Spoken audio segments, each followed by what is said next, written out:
Kisah Duyung dari Teluk Hijau. Ada sebuah teluk yang bernama Teluk Hijau. Teluk Hijau adalah habitat bagi para duyung. Di bawahnya hidup ribuan duyung, tapi populasi mereka semakin berkurang. Semua ini akibat ulah manusia yang suka membuang limbah ke laut. Ditambah lagi, ada sebuah proyek yang mengharuskan menanam sonar-sonar di bawah lautan yang bisa menghancurkan seluruh makhluk hidup laut dan juga putri duyung. Duyung-duyung yang tersisa terpaksa mengungsi di bangkai kapal untuk menghindari sonar-sonar mematikan yang udah ditanam sama manusia di sepanjang Teluk Hijau. Para duyung memutuskan untuk membalas dendam. Ada seekor duyung muda yang cantik bernama Shan. Dia diutus untuk pergi ke dunia manusia untuk membunuh satu orang yang menjadi dalang dari proyek sonar ini. Shan harus pergi ke daratan dengan cara melemparkan diri menggunakan ketapel raksasa sampai ke atas tebing. Tebing itu akan tersambung dengan sebuah rumah yang ada di atas tebingnya. Gimana kelanjutan kisahnya ya? Lanjut part 2. Shan, si putri duyung, bisa berdiri dengan ekornya.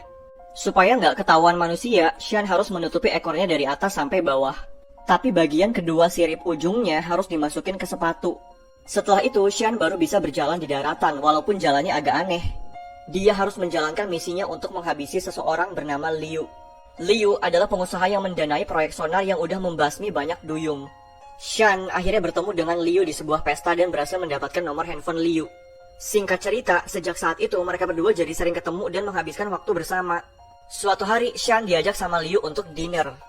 Shan mengajak gurita untuk pura-pura menjadi chef.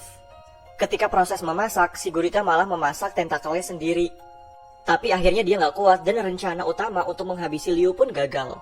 Liu datang ke rumah Shan yang ada di pinggir tebing. Dia ngelihat ekor Shan dan duyung-duyung lain yang lagi rebahan di situ.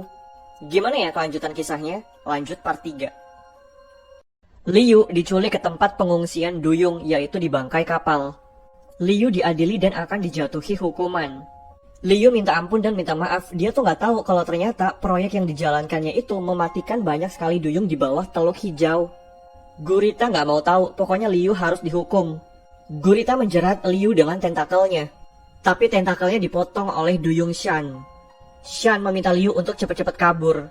Shan ternyata jatuh cinta sama Liu. Dia nggak sanggup melihat Liu mati. Semuanya pun kecewa dengan sikap Shan. Liu menceritakan semuanya kepada Yuki. Dia bilang semua sonar di bawah laut harus dinonaktifkan karena di bawah situ ada kehidupan duyung. Dan sonar-sonar bawah laut itu akan menghabisi nyawa semua duyung. Mendengar itu Yuki malah senang karena ternyata dia punya penelitian rahasia untuk menangkap para duyung untuk dijadikan penelitian dan menghasilkan uang. Yuki menurunkan banyak orang untuk memburu duyung-duyung di bangkai kapal itu. Gimana nasib para duyung? Lanjut part 4. Perburuan duyung pun dimulai. Seseorang melihat dengan senter ke bawah kapal dan ternyata di situ banyak banget duyungnya. Mereka harus memaksa duyung itu supaya keluar. Mereka melakukan serangan ke arah air dan ternyata duyung-duyung itu pada keluar, loncat-loncat gitu. Duyung-duyung yang berhasil dipaksa keluar pun ditangkap. Mereka dibungkus untuk dijadikan bahan penelitian. Putri duyung Shan mencoba untuk kabur.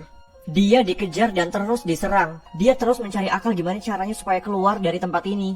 Dia pun harus bergerak dengan cepat sambil menghindari serangan-serangan dari pemburu ini. Lama-kelamaan posisi Shan jadi terpojok. Dia tuh dikepung dan gak bisa kemana-mana lagi. Ketika Shan lagi terkepung, untungnya dia ditarik sama Gurita. Gurita mencoba untuk melempar Shan keluar dari kapal ini. Akhirnya Shan berhasil dilemparkan supaya bisa keluar, tapi ternyata dia malah ketangkep juga. Shan balik ke bawah lagi dan kondisi dia tuh udah lemes banget. Ketika Shan ini diserang lagi, para pemburu itu terpental. Ternyata duyung tua ini menyelamatkan Shan. Lanjut part 5. Duyung tua ini mengangkat ekornya dan dia menepuk ekornya yang besar itu ke arah air. Air besar pun datang dan menyerang semua pemburu. Duyung tua ini mengibaskan ekornya ke kanan lalu ke kiri untuk menyerang pemburu itu. Semua pemburu pun kalah, tapi ada satu pemburu nih yang selamat. Dia menyerang duyung tua itu sampai duyung tua itu terpental keluar kapal. Duyung tua itu bilang kalau sonar di bawah laut tuh udah mati karena dia tuh udah gak ngerasain getaran sonar itu lagi.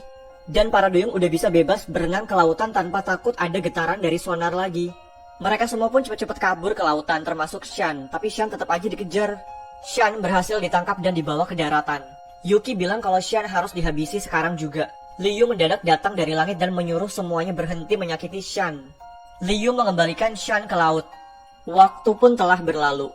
Setelah dikembalikan ke laut, ternyata duyung Shan balik lagi ke daratan untuk mendampingi Liu. Mereka berdua saling mencintai dan mereka berdua pun sering menjelajahi laut bersama-sama.